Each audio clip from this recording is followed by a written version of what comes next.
Le texte, qui est au départ une proposition de loi préparée par le patron du RAID à l'Assemblée sous la dictée des syndicats de police, qui a été traité comme si c'était un projet de loi, et ce texte avait nombre de points qui étaient vraiment liberticides, dont l'article 24 qui avait été élaboré pour empêcher l'envoi, la diffusion de vidéos et d'images pendant les manifestations lors de violences policières. On sait bien que c'est grâce à ces vidéos et à ces images qu'on a pu quand même trouver les responsables de ces violences, et c'est un moyen très démocratique pour combattre ces violences, pour qu'elles ne se produisent pas, puisque en France, en général, les forces de l'ordre ne sont pas toujours, disons, sanctionnées par l'IGPN, qui est un organisme qui devrait s'occuper de ce genre de sanctions, mais comme l'IGPN est rattaché au ministère de l'Intérieur, donc on ne peut rien faire, à savoir c'est les policiers qui se jugent eux-mêmes.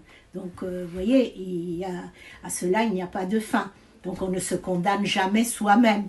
Alors cet article 24 a été en plus a été restrictif, et parce que ça pouvait mettre en danger les forces de l'ordre ou leurs familles, etc. Mais ce texte a aussi des points liberticides, comme l'utilisation des drones pendant les manifestations, le renforcement de la vidéosurveillance, une extension des contrôles policiers, et enfin toute une série d'éléments qui faisaient un texte qui ne pouvait pas combattre ni le terrorisme ni rien du tout, mais c'était tout simplement pour mettre terme d'une certaine manière au souhait d'aller aux manifestations. La seule bonne chose qui ressortait de ce texte, c'était la création de la police municipale. Nombre de maires attendaient ce texte en raison de cet article qui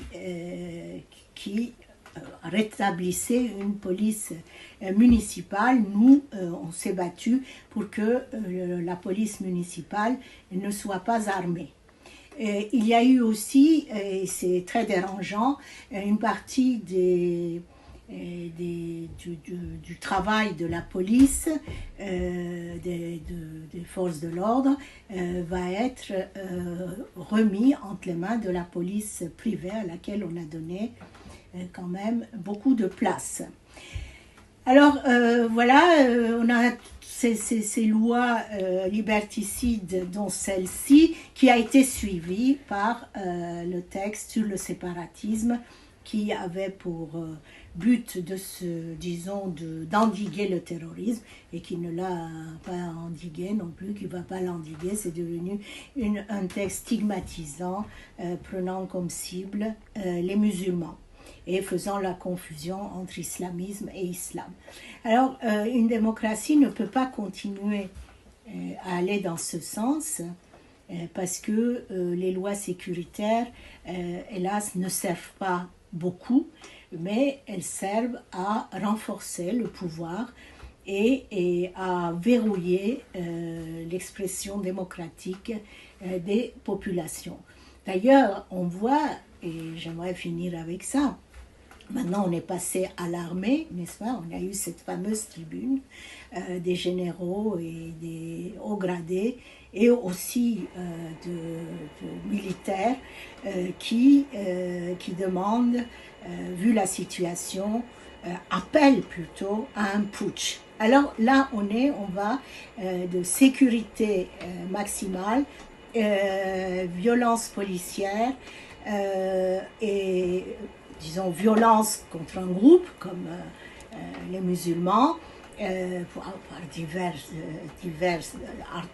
articles, et puis à la fin on finit avec cette tribune.